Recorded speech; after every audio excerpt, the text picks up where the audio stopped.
کر رہا تھا، میرے پیغمبر کے آنے سے پہلے پوری کائنات میں جہالت تھی، میرا پیغمبر آیا، پوری کائنات میں علم آ گیا۔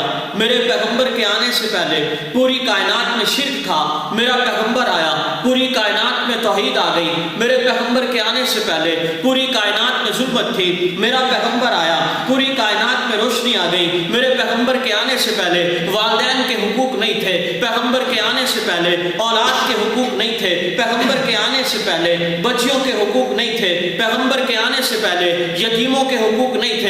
میرا پیغمبر آیا تو سب کے حقوق آ گئے۔ میرے پیغمبر کے آنے سے پہلے بیٹی کو منحوس کہا جاتا تھا، پیغمبر کے آنے سے پہلے بیٹی کی ولادت پہ غمی کا اظہار کیا جاتا تھا، پیغمبر کے آنے سے پہلے بیٹیوں کو زندہ دفن کیا جاتا تھا، پیغمبر کے آنے سے پہلے بیٹیوں کو مقام نہیں تھا، بیٹیوں کو مقام نہیں تھا، پیغمبر کے آنے سے پہلے بیٹیوں کی عزت نہیں تھی، پیغمبر کے آنے سے پہلے بیٹیوں کو مقام اور مرتبہ نہیں تھا۔ میرا پیغمبر آیا، میرے پیغمبر نے اولاد کے حقوق دیے، میرے پیغمبر نے والدین کے حقوق دیے، میرے پیغمبر نے ہمسایوں کو حقوق دیے، میرے پیغمبر نے یتیموں کو حقوق دیے، وہاں میرے پیغمبر نے بیٹیوں کو بھی حقوق دیے۔ ذرا غور سے بات کو سنیے گا، حقوق کتنے دیے؟ سیدنا ابو ہریرہ رضی اللہ تعالیٰ عنہ راوی ہیں، فرماتے ہیں آپ صلی اللہ علیہ وسلم تشریف فرما ہے، صحابہ تشریف فرما ہے، ایک شخص آتا ہے، آقا کی بارگاہ میں بیٹھتا ہے، سوال کی اجازت چاہتا ہے، آقا ارشاد فرماتے ہیں کہ مجھ سے سوال کرو۔ وہ سوال کرتا ہے، یا رسول اللہ آپ کی حدیث ہے، آپ نے ارشاد فرمایا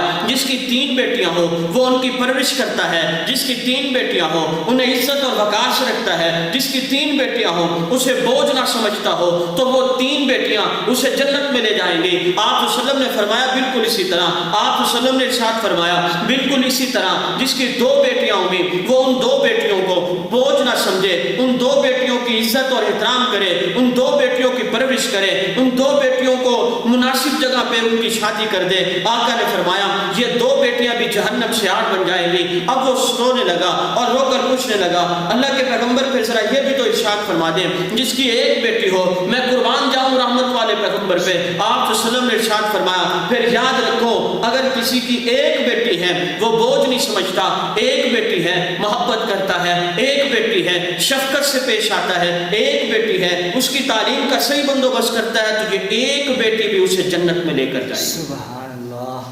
صحیح مسلم میں امام مسلم رحمت اللہ علیہ نے ایک زبردست واقعہ لکھا۔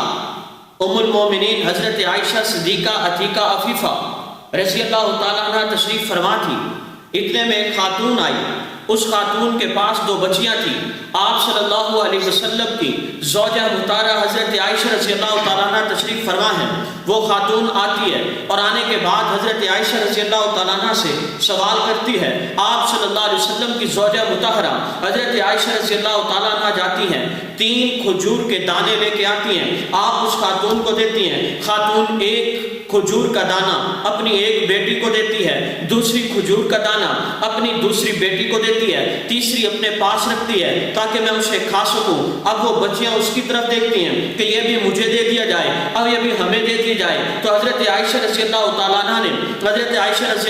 عنہ نے یہ منظر دیکھا کہ اس خاتون نے جس کے پاس وہ کھجور موجود تھی اس نے وہ تیسری کھجور بھی اس کے 2 ٹکڑے کیے۔ 2 ٹکڑے کرنے کے بعد اس نے ایک بیٹی کو 1 ٹکڑا دیا، دوسری بیٹی کو دوسرا ٹکڑا دیا۔ حضرت عائشہ رضی اللہ تعالیٰ عنہ نے یہ منظر دیکھا، خاتون چلی گئی، آقا تشریف لائے۔ حضرت عائشہ رضی اللہ تعالیٰ عنہ سے آپ صلی اللہ علیہ وسلم سے ذکر کیا، یا رسول اللہ خاتون آئی تھی، میں نے 2 کھجور کے دانے دیے تھے، تیسرا اس کے لیے دیا تھا، اس نے وہ بھی آدھا آدھا ٹکڑا کر کے دونوں بچیوں کو دے دیا، خود بھوکی چلی گئی۔ آپ صلی اللہ علیہ وسلم نے فرمایا عائشہ پھر گواہ ہو جاؤ، اللہ نے بیٹیوں کی اس محبت کی وجہ سے اس کے اوپر جنت کو واجب کر